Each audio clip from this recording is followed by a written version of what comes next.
The magnitude of the cross product actually becomes something that's very useful in finding areas of triangles and parallelograms. And we will later use areas of parallelograms to consider how to find the surface area of the area of a surface. So the area of a surface. So this will actually come in really handy later on.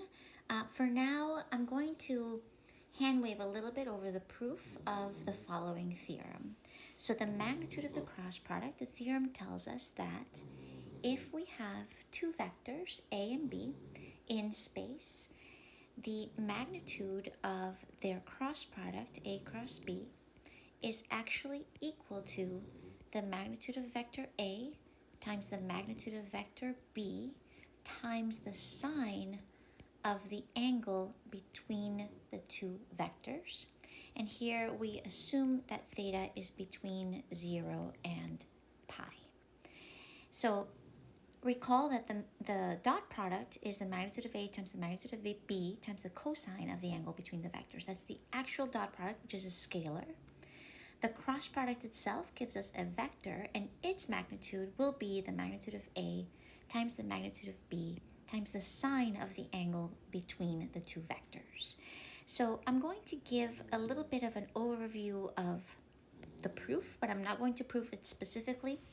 I did post the proof on Blackboard, so proof is under week 2 in Blackboard, the algebraic proof. And I'm just going to frame the approach, but I'm going to skip some of the middle steps where the algebra gets really, really sticky. So the idea of the proof here is, let's suppose that we have vector A with components A1, A sub 2, and A sub 3, and vector B has components B sub 1, B sub 2, and B sub 3. And we know that the cross product, using our determinant, we know that the components of the the cross product are as follows. A sub 2 B sub 3 minus A3 B2 for the first component, A3 B1 minus A1 B3 for the second component, and A1 B2 minus A2 B1 for the third component. And the idea of the proof is we start by thinking about the magnitude of this cross product of the two vectors, but squared. And the reason we do that is because we know that the magnitude of a vector squared is actually the dot product of that vector by itself. So we can write the magnitude of A cross B squared as as A cross B dotted with A cross B. And a lot of algebra happens next. So we know that this is going to be each component of our cross product gets squared, and since the magnitude would be the square root, we square both sides and we just get the following. We would get A2b3 minus A3b2, and that is squared, plus the second component squared, plus the third component squared. And we actually multiply all of these out, and we add and subtract and combine different terms. So there's a lot of algebra here, lots of algebra that happens, and it results in the following. So we're not going to do the steps in between, but we get something that looks like this. We will get A1 squared plus A2 squared plus A3 squared times B1 squared plus B2 squared plus B3 squared minus A1B1 plus A2B2 plus A3B3 squared. This is down the line in this proof. And note that this is the magnitude of A squared. And this is the magnitude of b squared.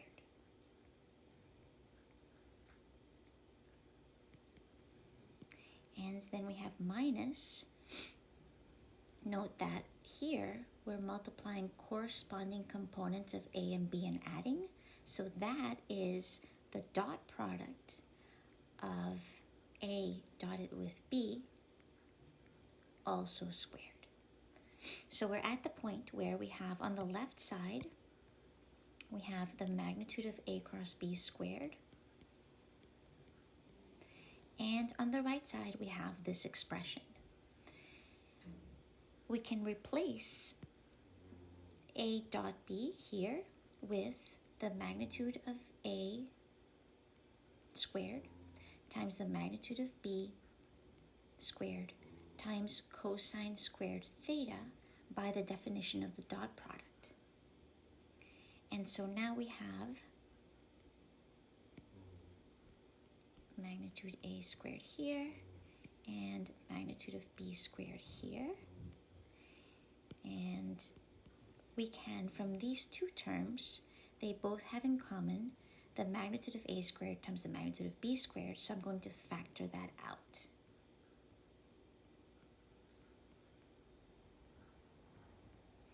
And when we take that out, we have a 1 from the first term minus cosine squared theta. And using our Pythagorean identity, we know that this expression is going to be sine squared theta. So what we end up, after we've done a lot of algebra that I skipped, is that the magnitude of a cross b squared equals the magnitude of a squared times the magnitude of b squared times sine squared theta. And taking the square root of both sides, here, since I'm assuming that theta is between 0 and pi, in quadrants 1 and quadrants 2, we know that sine theta is greater than or equal to 0.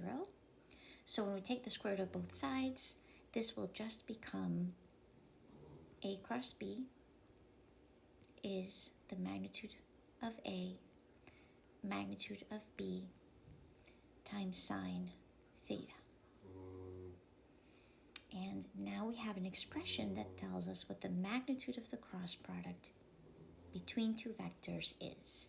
So recall geometrically that if I have vector A over here, and here's vector B in space, the cross product will be, use your right hand rule, we're going to get a vector that is perpendicular to both A and B. And the length of this vector is the magnitude that we just found. And a consequence of this theorem is that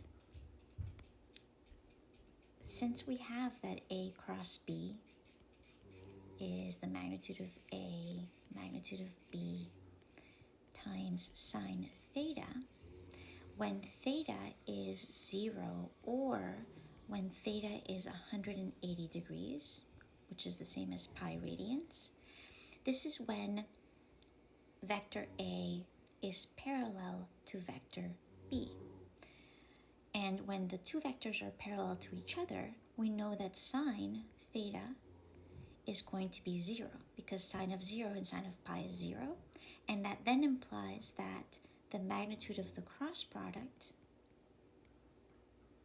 is equal to 0. That's the same thing as saying that the cross product itself is just 0 since it's a vector with no magnitude. And so we have, just as a summary, we know that when A is orthogonal to B, the dot product between those two vectors equals 0. And when A is parallel to B, the cross product of the vectors is equal to 0. Now, just a note here that it's much easier to test that two vectors are parallel by just checking that they are scalar multiples of each other rather than doing the cross product. But this is one result that we get from this theorem.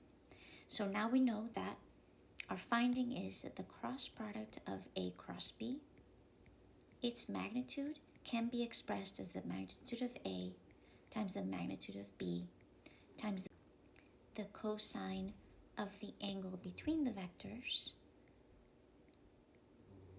where theta is between 0 and